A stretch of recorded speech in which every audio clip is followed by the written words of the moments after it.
ari amasasu ari kwiruka kwa buri munsi. Musaneza Françoise numwe mu bagize ikiciro cya 72 basoje amahugurwa bahererwaga mu kigo cya Mutobo giherereye mu karere ka Musanze nk'abahoze mu mitwe yitwaje intwaro mu mashyamba yo mu burasirazuba bwa Repubulika Iharanira Demokarasi ya Kongo.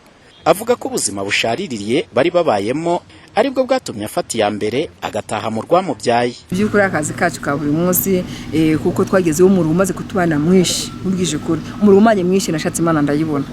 Rero ari amasasu ari kwiruka kwa buri munsi hega no kutagira ihema imvura ibanyagira bwasozi izuba ryava n'ibyo rikabica umva ntabwo twa tukiye mu baturage kuva 98 twese tujya mu batisi batugena mu mashyamba ya Kongo rya itegeko nta muturage wewe cyetse batazi wewe gusigara mu baturage b'Imasisi ntawe twagiye mu mashyamba y'Iwarikare aho rero ko yakutagira ihema ni umugabo utagiye kwibangwaza n'agahema ubwo muri hanze umuriro uradutangira bikubita ariko se. Abahoze mu mitwe yitwaje intwaro bagera kuri 39 barimo abasirikare abana bari mu mitwe yitwaje intwaro ndetse n'abasivile nibo basubiye mu buzima busanzwe bahamya ko bagiye gufatanya n'abandi kubaka igihugu. Atwe twiyemeje kuzateza imbere igihugu ubumenyi baduhaye tukazabugeza kuri bagenzi bacu tuzafatikanya kubaka igihugu no kugiteza imbere kandi twubakiye ku bumwe n'ubwiyunge bw'Abanyarwanda.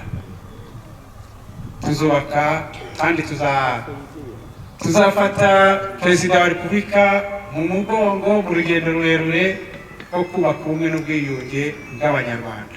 Icyo nicyo cyane cyahorwa kidutera agahinda tukavuga ati nidutamwe urwo Rwanda ntibazatwakira bavuga ko twayihunganye n'abicanyi. Ubwo rero na ku giti cyanjye ngiye gufatanya n'abandi kubaka u Rwanda nsigasira n'ibyo Abanyarwanda bageze. Narize kuko batameruka nicyo nzakora no guca bugufi nzaca bugufi ya nihanganire byose umva uzanenga cyangwa kanigura sinzabyitaho kuko birankwiye kuko natinze gutaha najyanwe n'iki ibyo byose nabyo hanyuma uri nitegereze ibyo bakora bizima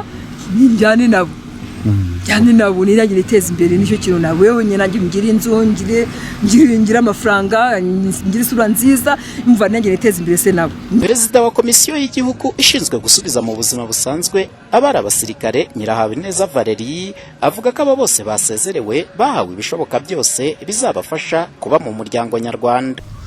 Hashyizweho rero uburyo buhoraho bwo kubakurikirana iyo bamaze kuva muri iki kigo bageze mu buzima busanzwe kandi mu by'ukuri na mbere iyo bageze hano turabakurikirana dore ko abenshi baza ubuzima butameze neza kandi hitabwa cyane ku byiciro byihariye nk'abana abagore ndetse n'abafite ubumuga.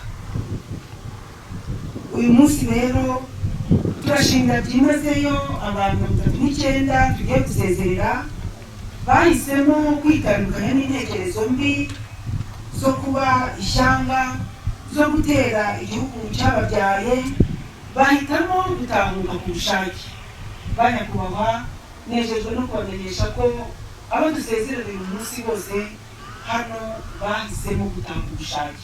Kugeza ubu bavuye mu mitwe yitwaje intwaro mu burasirazuba bwa Repubulika Iharanira Demokarasi ya Kongo banyuze muri iki kigo cya Mutobo basaga 70,000 aribo bamaze gusezererwa ndetse no gusubizwa mu buzima busanzwe. Umuhoza Honore, Flash TV mu karere ka Musanze mu majyaruguru y'u Rwanda.